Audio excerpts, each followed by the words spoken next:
All right, multiplying and dividing radical expressions.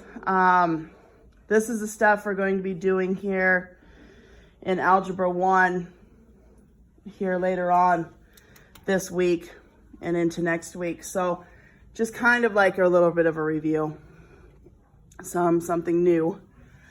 When you're multiplying, multiply your radicals. So what's 3 times 12? What's the square root of 36? That one's easy. Back to simplifying a radical. What perfect square goes into 50? And what I always do is I break down the number first, and then I focus on the variables later. So get the number broken down first, focus on the variables later. So what perfect square goes into 50? How many times? Twice. Notice I keep the variable with my number that's going to stay inside the radical. So it's going to be 5. I know 2 stays in there. Now let's concentrate on that variable. 2 divided by 4 is what? So I can pull out my 5x squared. Okay. Cubed root.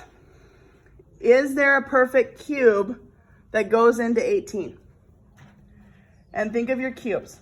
2 cubed is 8. 3 cubed is 27. So is there a perfect cube that goes into 18? No. So you can't break that 18 down. So it's going to stay under that radical. How many times does 3 go into 4? Once. With how many left over? 1 left inside. And then check it. 1 times 3 is 3, plus 1 takes you back to 4. Okay. This one here, we can do it one of 2 different ways. I can pull the variables out, simplify, pull the variables out if I want to. Or I can just multiply straight across, then do everything at once. So it doesn't matter which one you do. Let's just go ahead and multiply right away, and then we'll simplify later. What's 3 times 2? Times the cubed root of. What's 7 times 21? 147. X to the what? 6th, y squared. Is there a perfect square or a perfect cube that goes into 147? Does 8 go in there?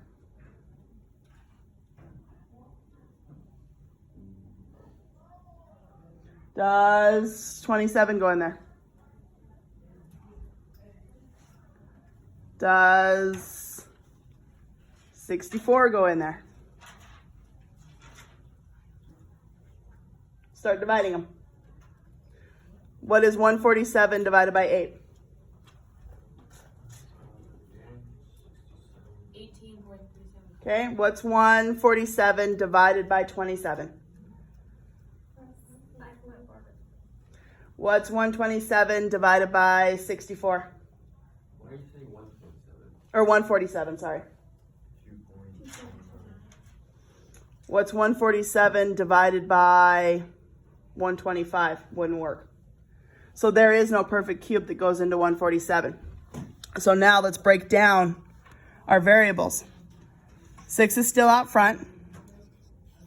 147 sits inside. How many times does 3 go into 6? Evenly. 3 doesn't go into 2, so the y squared stays inside. And when you're trying to figure out what perfect cube or what perfect fourth or what perfect fifth goes in there, start dividing the numbers into it. Okay, divide those numbers into it. Dividing. So rationalizing the denominator. This one here is the same thing as the square root of 7 over the square root of 5. Can't have a radical in the denominator. So what do I multiply both numerator and denominator by? 5. Root 5. So up top I've got root 35 over 5. Root 35 I can't break down any further. There is no perfect square that goes into 35. So I'm done. The cubes. And what's a little bit different about that? Rationalizing this denominator. In order to rationalize the denominator, clear the radical, I would have to take the cubed root of what's inside squared. Okay, because why? I have 1 here. How many more do I need to have? 2. 2 more.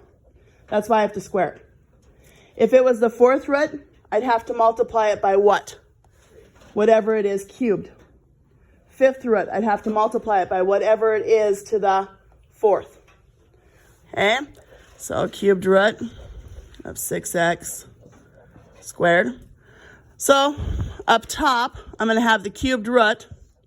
What's 6 squared? 36.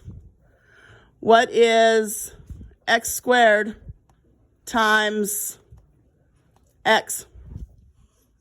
Or x times x squared? X cubed. All over.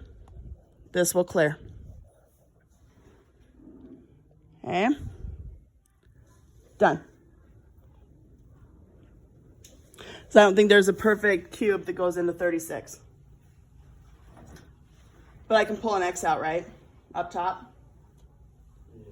3 goes into x. So I can have x times the cubed root of 36 all over 6x.